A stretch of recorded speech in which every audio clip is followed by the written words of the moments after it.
बूढ़ी माँ दरवाजे पे बैठी रही, एक बार बेटा मुड़ के मेरी तरफ देख ले। हमने उसके बुढ़ापे की तरफ पलट के भी नहीं देखा। और तुझे क्या लगता है तेरी जो जेब में आके पैसा गिरता है ये तेरी मेहनत का सबब है? अल्लाह की कसम ये तेरी मेहनत का सबब नहीं है, तेरे माँ बाप की दुआओं का नतीजा है। और जाते जाते तूने जिन्हें सलाम तक ना किया, ये उनकी दुआओं का फल है जो आज तू अपनी जिंदगी में दौलत की शक्ल में देख रहा है। और कभी घर से जाते वक्त मुड़ के एक बार बूढ़ी माँ को भी देख लिया कर। परदेश से आया करे डायरेक्ट, बीवी बच्चों में तो तुझे रहना ही है।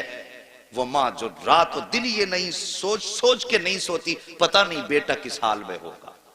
मैंने एक साहब को बयान करते सुना, वो अपनी कहानी बता रहे थे। कहने लगे हजरत मैं परदेश में था, तबीयत खराब हुई, दूसरे मुल्क में था।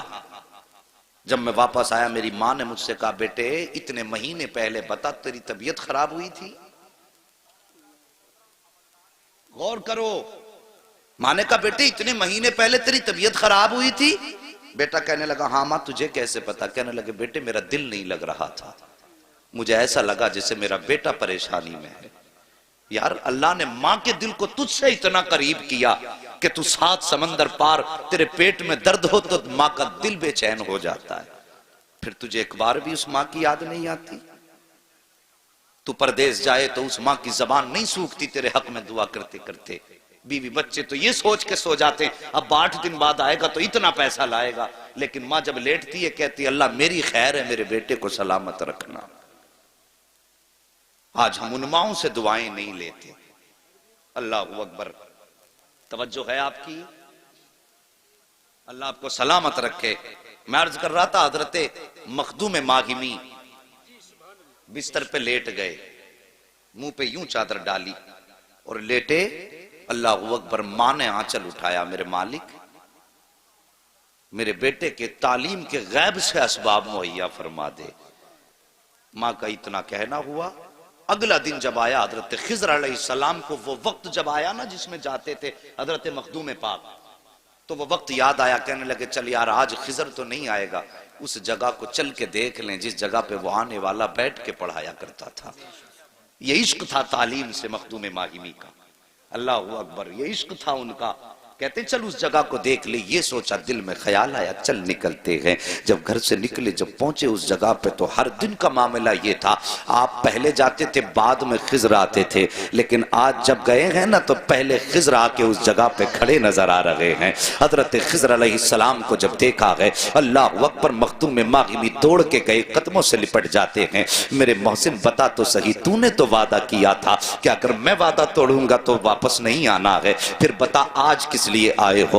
मखदूम पाक के इतने जुमले सुने सरकार हजरत खिज़र अलैहिस्सलाम कहते हैं बेटे मैं तुझे पढ़ाने नहीं आया हूं और ना ही आज के बाद पढ़ाने आऊंगा। कहा हजरत फिर किस लिए आए हो? कहा सुन याद कर, जब तू कल माँ के आंचल से लिपट के रोया था तेरी माँ ने हाथ उठाए थे? हाँ उठाए थे। कहा रब ने मुझे हुक्म दिया था ए खिज़र अब तक तो तेरी ड्यूटी ये थी कि तू हर दिन दरसगाह के तौर पे पढ़ाता, लेकिन तूने ये वादा किया है कि तू पढ़ाने नहीं जाएगा। उधर माँ ने हाथ उठा दिए हैं कि अल्लाह मेरे बेटे की तालीम के गैब से असबाब मुहैया फरमा। मालिक चाहता क्या है? का सुनो मखदूम, रब ने हुक्म दिया है ए खिज़र जाओ जमीन पे चले जाओ और जाके मेरे मखदूम को सीने से लगा लो।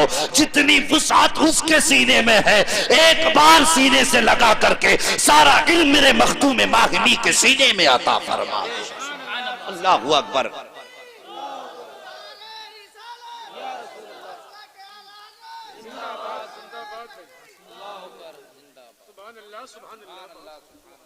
ओ लोगो, मैंने कहा था रब पहले इल्म देता है फिर विलायत का ताज देता है,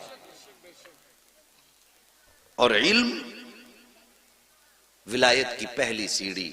हाँ हाँ, तुमने बाल लंबे कर लिए कमर तक, उसको विलायत की डिग्री समझ के लोगों को समझाने लगे हम वली हो गए। 10-10 हाथों में अंगूठियां, ये काय की? कहा ये उसकी है, ये कमाई की है, ये लड़ाई की है, ये बुझाई की है, ये रख देता हूं जिन भाग जाता, ये रख देता हूं आफतें टल जाती। वाह जी, ऐसा लगता है कि पूरी दुनिया का इलाज साथ लिए घूम रहा है। और हमारी कौम ऐसे लोगों के धोखे में आ जाती है। और मेरे भाई, अगर कोई भी आके कहे मैं वली हूं तो पहले उससे पूछ, बता तेरा रिश्ता मदीने वाले से कैसा है, सच बता। पहले देखो बाल उसकी सुन्नत के खिलाफ तो नहीं है, ये पूछो। उसके बाद उसके शराइत देखो, फिर उसे अपनाओ। कुर्बानी का जानवर कितना देखभाल के लेते हो, है? कान में छेद है, 6 मौलवियों को फोन करेंगे इसके कान में छेद है, उधर पूरे पीर में छेद हुए पड़े। हाँ, ये मिजाज है हमारे। बगदाद वाले पीर सरकार गौसे पाक मादर के शिकम में वली हैं, आलम अरवाह में वली हैं। इतना बड़ा वली, अल्लाह अकबर, शान देखो सरकार गौसे पाक की। मुफ्ती साहब तो सब कुछ बताते रहते होंगे। जहां पे ज्यादा काबिल लोग होते हैं तो वहां सोचना पड़ता तकरीर में बताना क्या है? तो ये बुजुर्गान दीन आपके बीच रहे, इन्होंने सब कुछ बताया होगा, लेकिन बरकत के वास्ते मैं जिक्र कर लूं, सिर्फ बरकत के वास्ते, क्योंकि उनकी बातें जिस जबान पे हो जाएं, मेरे गौस फरमाते हैं जो मेरा मानने वाला होगा, नाम लेने वाला होगा, तो जब तक वो तौबा नहीं कर लेगा उस वक्त तक अल्लाह उसे मौत नहीं देगा। उनके नाम की इतनी बरकत है, और फिर उनसे दुश्मनी कर लो तो कतई खैरियत ही नहीं है जी। बड़ी पावर वाला मामला उनका है। बस एक बात अर्ज कर दूं, बचपन का जमाना सरकार गौसे पाक का है, जरा सी हथेली पे सरसों अगर जादू से जमाने लग गया तो वो कहता बस मैं अपने दौर का सबसे बड़ा गौस हूं। फिर वो खातिर में कहां लाता, तेरी औकात क्या है, मेरा गौस वो है जो जमाने को पाल रहा है, जो दुनिया का निजाम चला रहे हैं, वो है अब्दुल कादिर जिलानी। दुनिया जिनकी नज्म नस्ब से चलती है वो है सरकार गौसे पाक। बचपन का जमाना, बच्चे खेल रहे हैं। अजीब, गुजारिश करूंगा नाराज मत होना, कुछ कड़वी बातें आने वाली हैं। हाँ, पहले बता दूं, मेरी तकरीर तुम्हें यार को बेचैन करती है, सबब क्या है वही कहता हूं जो दिल पर गुजरती है। अब जो लॉकडाउन कुछ दिन से हुआ है ना, तो मुतवल्लियों ने इमामों की जान खा ली, मोहतमिम जो मदारिस के हैं उन्होंने मुदर्रिसों का खून पी लिया। मैं सब कैमरा है मेरे आगे, मैं कहता हूं दुनिया सुने इसे, ये कौम का रोना है, तुमने नहीं सुना? कुछ दिन पहले बरसात हुई, छत गिरी, इमाम के बच्चे और बीवी में उसी में दब के खत्म हो गए।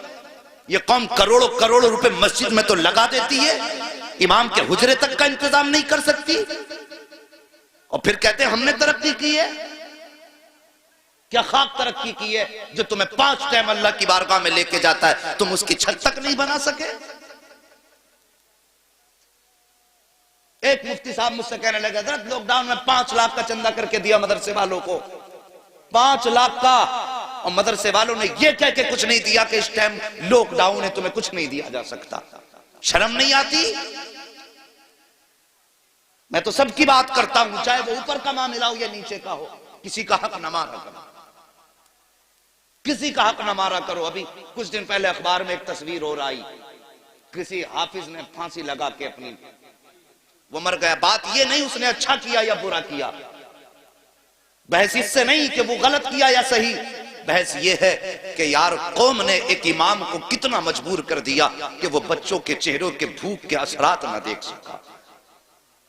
फिर वो कौम कहे हमने तरक्की की है तो झूठ बोलती है वो कौम।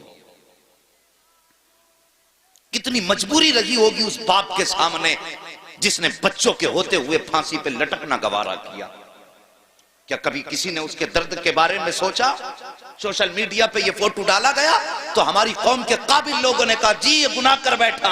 अबे मौलवी ये सबको पता गुनाह कर बैठा, लेकिन सोच तो सकी वो क्या वजह है जिसने फांसी तक पहुंचाया है। क्या ये कौम का जुल्म नहीं है? क्या ये अपनों का जुल्म नहीं है? मैं कहता हूं अगर एक पड़ोसी ने भी अपने घर का एक वक्त का खाना उठा के उसके बच्चों को खिलाया होता तो वो फांसी ना लगाता। अगर उम्मत मुस्लिमा ने पड़ोसी का हक समझा होता तो वो मौत को सीने से न ठिकाना लगाता।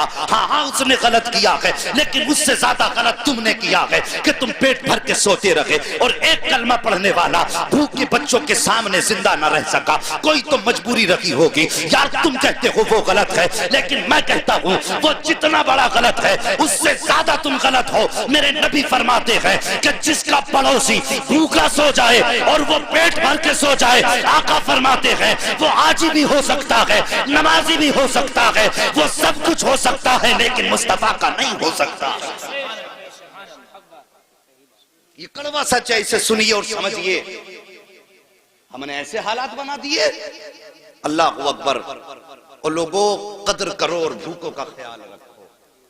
मैं समझता हूं अमीरों से कई गुना ज्यादा हमारे गरीब अच्छे हैं। कम से कम गरीब का पड़ोसी फाके से तो नहीं सोता। यह हमने अक्सर देखा है, जिनको अल्लाह ने दौलतें दी हैं उन्हें चुगलखोरी से फुर्सत नहीं। दिन भर यही कहते हैं वो मेरी दौलत को देख के चल रहा, वो मेरी गाड़ी को देख के चल रहा, मुझे इसे देख के चल रहा। जब पेट भरा होता है तब आदमी चुगली करता है, और जब भूखा होता है तो फिर उसे बच्चों के लिए कमाने की फिक्र होती है। भूख की फिक्र, वो सॉरी चुगली की फिक्र नहीं होती, सिर्फ भूख की फिक्र होती है। जब आदमी पेट भर के खा लेता है ना, फिर दुनिया भर की पंचायतें लेके बैठता है। ये बात मेरी याद रखना चाहिए। सरकार वो से पाक, बचपन का जमाना गुजर के जा रहे, बच्चों के साथ खेल रहे, लेकिन उनका खेल ऐसा नहीं था जैसे हम लोगों का है। वो अल्लाह वाले थे, उनका खेल भी ऐसा था जिसमें जिक्र इलाही होता था। हाँ हाँ करामत खूब सुनते हो, लेकिन कुछ उनकी जिंदगी से सीरत से भी हासिल करो।